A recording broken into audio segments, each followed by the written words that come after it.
Aí pessoal, ó. Aí pessoal, ó, você faz assim, ó.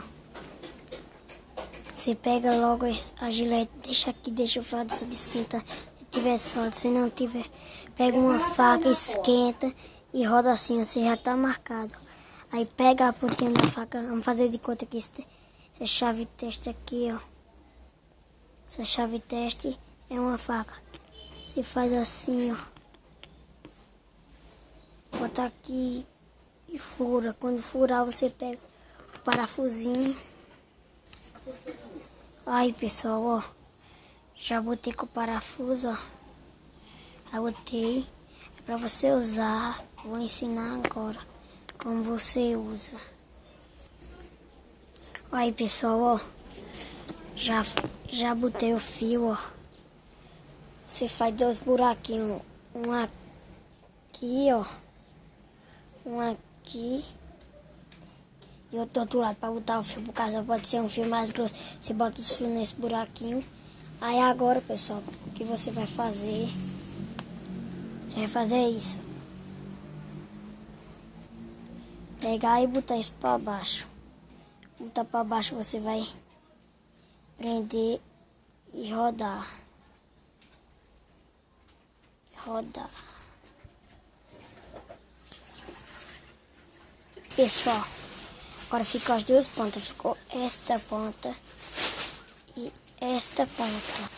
Aí agora você vai tirar o pedacinho de fio que ficou. Fica aqui. Tá feito seu descascador de fio. De vez em quando fica até folgando, aí vocês vão dar uma arrochadinha. Pessoal, ele não fica muito fixo, por causa não tem a outra porquinha dele. Não sei se vocês dá pra ver, ó. Aqui, o parafuso é esse.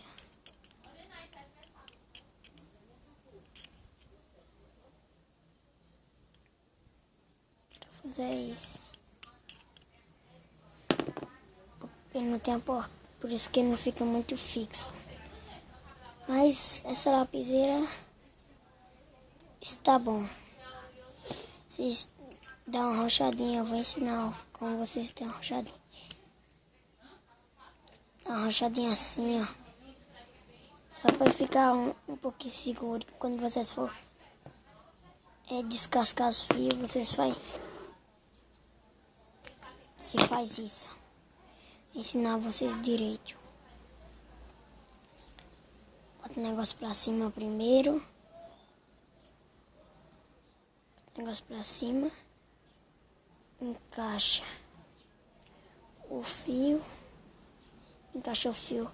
Bota o negócio pra baixo. E só rodar o fio.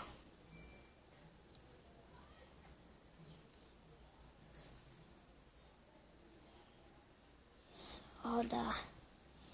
Só rodar. E quando roda, ó, começar a sair descascado. Sai descascado, ó. Descascado. Não sei se vocês vão dar pra ver aqui, ó.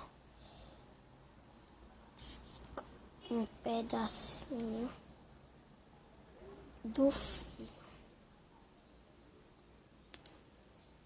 Tchau, pessoal.